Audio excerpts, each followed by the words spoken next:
We are going to move now with our next speaker. He is Marquis Cabrera, and he's going to talk to us about generating social impact by investing in special economic zones. Marquis, are you with us? So I'll start this in a untraditional way because we're not doing a traditional conference. One, I really appreciate Joe and team for inviting me onto the call. It's a pleasure and an opportunity. Startup Societies Foundation, I think, is a really awesome opportunity. As I said earlier today, I learned about the organization when I was working at IBM. And so at IBM, I was responsible for a $9 billion portfolio in so much that I was supposed to go around the world and use the treasure chest of technology that IBM has to solve public sector problems. But technology is a component or a fixed asset. You need someone to then take that technology and solution for that client, given technical debt, given vendor contracts, given relationships, given what they want to do moving forward, given the political aspirations. So I loved what the previous speakers had said previously. It was funny that both of them were named Ricardo. I think I joined just to add a little bit of, to mix it up a bit with Marquis. So, but that being said, all of us want to be innovators, right? Like I come from a background where I started off in direct services trying to help kids in foster care. Like my goal in life was saying, hey, I had gotten into Yale for law school at the time. And I said, if I died today, what would I want to be doing? Right? We all ask ourselves that question and we're all at that impasse. We're trying to be innovators. We want to move things forward. We want to be renegades. We want to shake things up. And so I said, okay, if I die today, what would I want to be doing? I said, help kids in foster care. What I then realized from the direct services level, I started saying, hey, get kids into college. I literally had a foster kid curse me out and say, and it was during the time of the recession, my friends graduating from Harvard, Yale, wherever, they're not getting jobs in Boston. And so how can you guarantee me a job?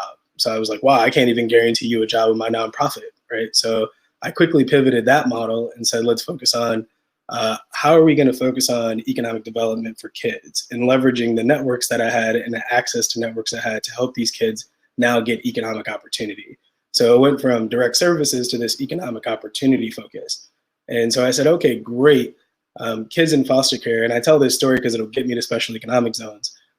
Kids in foster care, less than 3% of them graduate from college. Less than 40% will graduate from high school. 66% will end up in jail, or homeless. And I said, this is 500,000 youth, right? This is 500,000 youth. This is insane. If I can help 500,000 youth, I will have done something effective in this lifetime. So just to put that in perspective. So then I said, okay, I'm going to go around to different job fairs and talk to and leverage my network and go to random job fairs and help people get jobs. So I talked to UPS, I talked to State Street, I talked to Boston Children's Hospital. We developed a really cool model where a funder, the Case Foundation at the time, could fund the project. We could give it to Boston Children's Hospital as a Title IV-E organization. And then they could do they could then hire our staff using TCM, which is a case management model for reimbursement. If you're familiar with youth villages or Medicaid pay for performance, that essentially was sort of the basis of social impact bonds. That was the basis of regenerative investing, right? Impact investing. Most people don't look at it that way, but that is where it started. So from a pay for performance side, we said, okay, we set up a model by which they can now get reimbursed so that pool of money could get replenished, right? So now that pool of money would then get replenished and they can keep that model going. So we had about 20 kids come into the program, 11 kids ended up getting hired. But if you think about it from like a Harlem Children's Zone perspective, that model is not necessarily scalable. And it was resource heavy. So I then said, okay, let me start working on policies. So, because I kept trying to get to a scale model. All of us as entrepreneurs, as innovators, we're trying to get to a scale model. And so I was like, this is not scalable. Maybe policy is scalable. So at the time I was like, hey, I had gotten into HBS. I'll focus on policy. I had gone to a bunch of policy seminars. I literally sat at Harvard Law School's Professor Betsy Bartholet's child welfare CAP class, child welfare advocacy program. I sat in on all of her classes for over 2 years. just learning, even though I wasn't a student, and to try to gain some aspect and understanding of how to craft policies. So I went into the policy space saying, okay, so think about it, direct services to economic development, then to policy. So in the policy space, I realized that politicians just don't fucking read, right? And that's me being very honest with you. So I walked into meetings with, I had one Massachusetts Innovative of the Year. I get selected to join Governor Patrick's board for Youth Aging Out. I get invited to all these task force. I love reading. I'm a voracious reader. I want to know the latest research. The reason why I didn't go to grad school or back to grad school is because grad school packages information in such a way that it's historical, it's not relevant for today. And I felt like the world needed to be my petri dish, not grad school in that concept. I needed to take and learn on my own as an autodidact and then apply, right? And so when you think about it in that way, I would walk into these meetings and I would have read all the research, been up to date on examples, and we would literally be laboring the conversations over and over again, right? And so, and the reason why I say that to you guys is as we think about COVID and we think about where we're at, I love what Ricardo said. It's like, we got to do stuff, right? Like, we can't just sit and start having a conversation always. It's like, we got to do stuff. And when I sat on these boards, these people clearly didn't understand the research. They were twice my age. They clearly, and I would literally start nudging them and pushing, and they would belabor topics that didn't allow us to get to the next layer of thinking. It was almost like the meeting for the meeting. So policy for me became really, really frustrating. And I even wrote 3 policies past one. And I was like, this is hella frustrating. And you're playing a really political game. Is there another way to create a scale model, right? And so then I said, okay, technology, I've been coding since I was a kid, but I never wanted it to be like a thing, right? I did AOIT, Academy of Information Technology. I was president of my class. We studied Case Foundation. We studied our case at Steve Case and what he was doing. We had studied BASIC, if you're familiar with BASIC, basic coding, the language itself. People probably don't remember that, but BASIC, the language coding. And so it was an amazing experience, but it was always a hobby for me, and I enjoyed doing it, so I never wanted to professionalize it. But then I said, screw it. I was talking to my sister, and I was like, hey guys, we have this amazing opportunity to help, or she was going to college, and we were at that time where we were pivoting foster skills. And so she was like, I don't even know these professors. How do I pick these people? And I was like, oh, you never heard of Rate My Professor? I was like, that's bomb. Just go check it out, see what people think and whatnot. And she's like, oh, damn, I never even heard of that. So she jumped on. And so then I was like, wow, why don't we create ratemyfosterhome.com, right? Let's create ratemyfosterhome.com, use technology as a scaling mechanism. We're experts in the industry because I had been adopted. Many of the people I had worked with had a passion for the space, had industry knowledge on the space. I had become an industry expert on the space. So I was like, we can use our industry knowledge to inform the development of this approach of using technology in the world for good, right? So I didn't know at the time that the government technology market was a market. I just launched ratemyfosterhome.com at a Code for America hackathon, thinking this is just something I wanted to get off the ground and start trying to figure out as a project. And so Mitch Weiss told me, he's like, hey, the global government market is a $400 billion market, and what you're doing is really amazing. You should actually present this to NAS IT and move this forward. So we literally had city councilors, all these people literally promoting the product. So we went to Mass IT, we started presenting to them.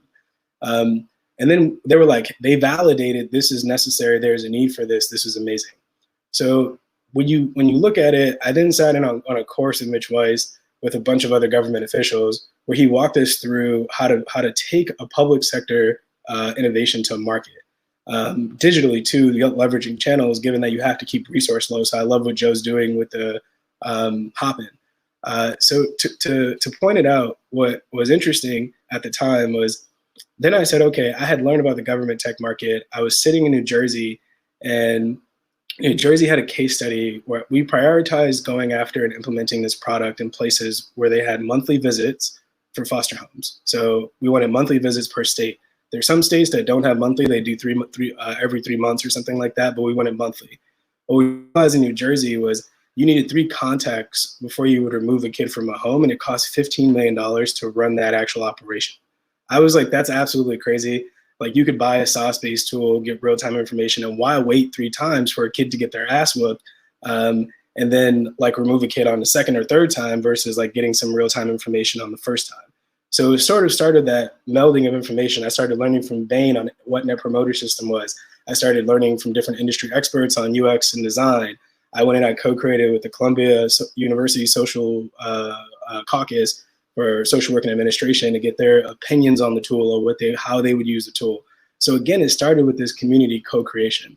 Ultimately, though, we started getting bullied by the systems integrators. The state told us, hey, we love your product, but in order to work with us, you have to figure out a systems integrator. So I learned then that IBMs of the world, the Deloittes of the world, the CGIs of the world controlled that market. And I said, okay, that's awesome, but that's also, like, I'm not able to do what I need to do. And they were giving me terrible deals to try to work with them. And if you're familiar with like the pain gain skill in traditional entrepreneurship 101 classes, like the pain gain just didn't make sense. So we licensed the technology. If you can't beat them, join them. I joined IBM because after I licensed the technology, the guy I licensed the technology to, we licensed it for $5 million. He then took the baseline code and sold it for $30 million, changed the name in the global market for like $30 million. So I said, hey, I need to go learn in the global market. And so that's why I joined IBM.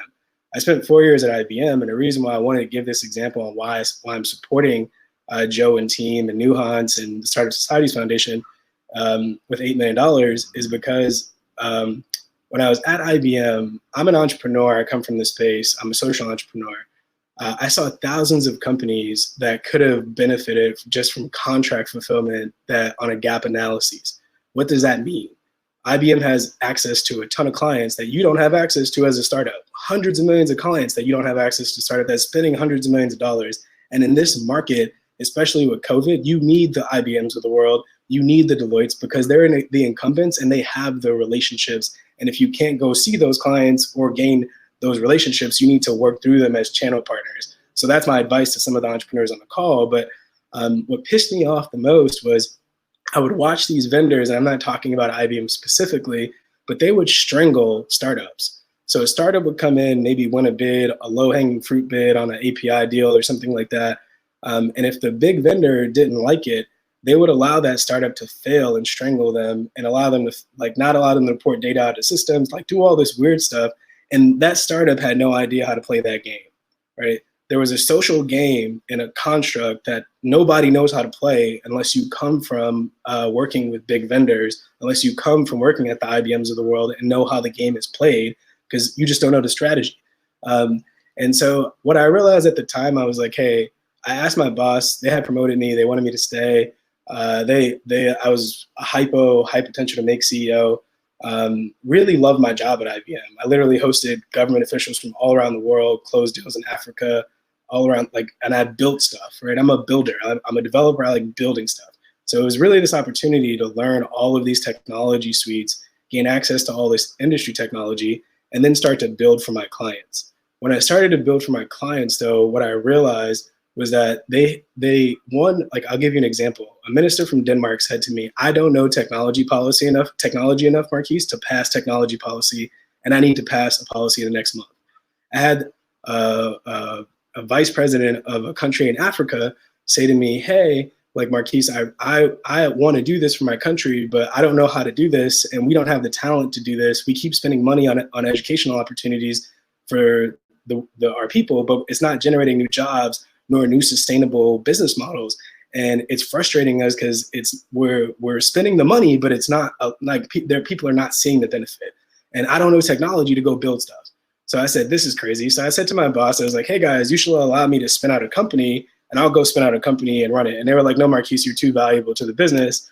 And I was like, no, I had saw and predicted a market crash before COVID. Before COVID hit, if you look at the history of, Will Durant wrote a book on lessons of history. He's a famous investor. And he talks about like how you're moving, like almost like lessons of history and trends. And so what he talked about is you can look at these troughs and cycles. And so I knew that the trough was coming. And so I was trying to anticipate the trough. So that's why I said, screw that. I'm going to leave IBM and just work on and launching StatZero. So StatZero is a public sector venture capital firm, and we fund commercial R&D, we fund bold entrepreneurs, and we fund ecosystem building funds. And so what does that mean? So we fund interesting use cases and geographies. We just funded a healthcare company and using a digital twin that we co-invested called Moving Analytics that we co-invested with Stanford Healthcare and Harlem Capital. We invested $25 million into a fund in Africa to serve as a route to market. What we're doing with Joe and Nuance is setting up a special economic zone fund, and we're committing $8 million of our own money to say, okay, we'll help you de-risk some of these digital transformation problems, and we'll put our money up front to help you de-risk them. Governments are looking for co-investors that'll help them de-risk those projects. However, the big vendors, because they operate on a services function, don't have that as a business model. So the reason why I started a fund, even though I'm more of a government portfolio manager, I started a fund as an operation to source startups and some of the best projects, some of the best teams. So I'm hoping what we do is we source some of the best startups in the special economic zones moving forward, using Joe in all sorts of geographies and all over the world that we can fund using that 8 million as a base, and then launching that potentially into another maybe $50 to $100 million capability or fund to support the overall vision of startup societies and special economic zones. And Joe has the knowledge. Joe's the industry expert. I got me a Joe.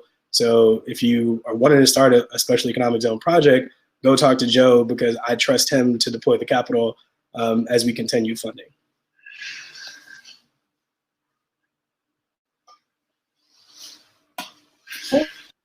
That's very interesting. I trust Joe too. So we have a couple of minutes for questions if you want to take any. You can ask questions. I just wanted to give folks kind of that story of like why I started this and how Joe's strategy allows us the innovation mechanism to move forward. So really, really excited for the opportunity and really looking forward to working together. Well, if someone wants to ask Marquis a question, this would be the moment. Okay, here, quick question. Oh, no, this is.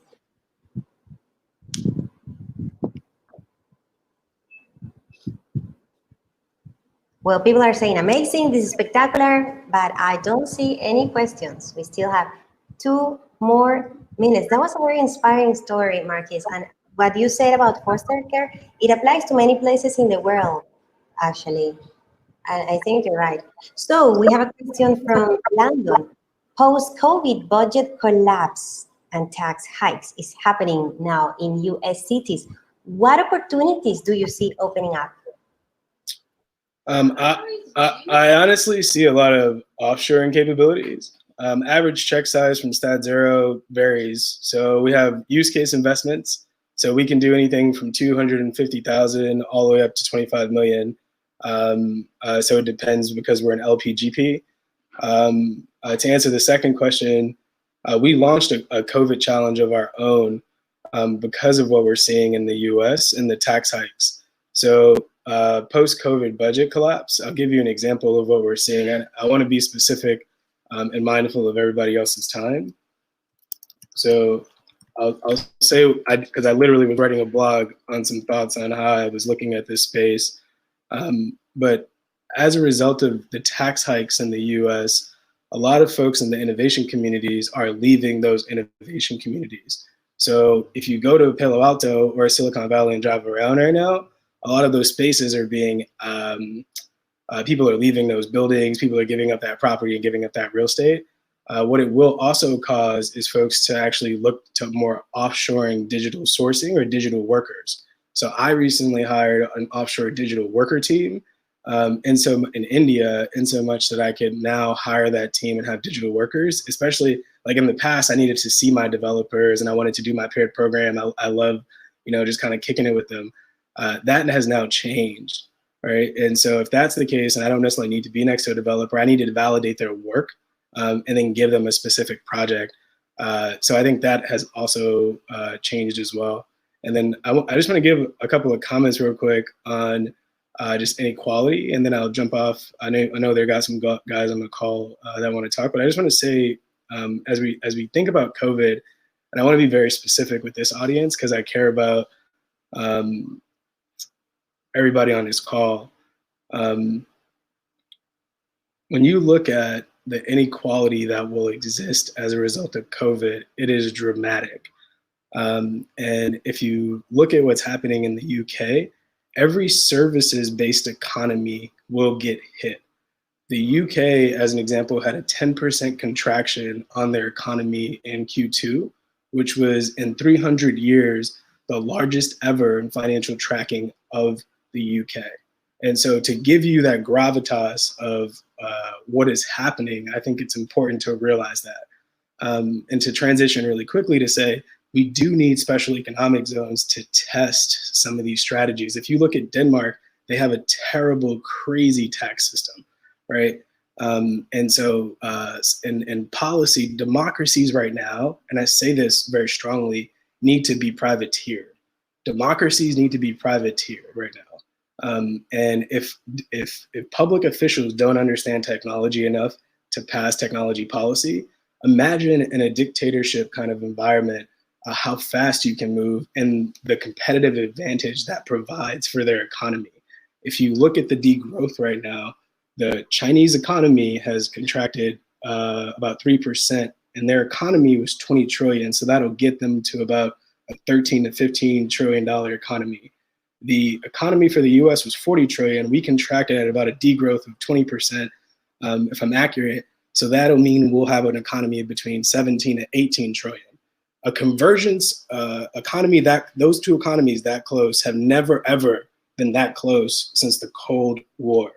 And so I say that to this audience to say, we need to be innovative. We need to be doing stuff to push government.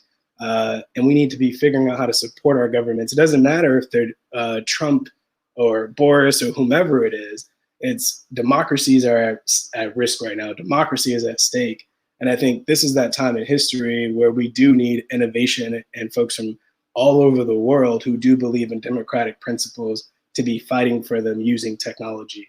And so I appreciate all of you, but I just wanted to make that note.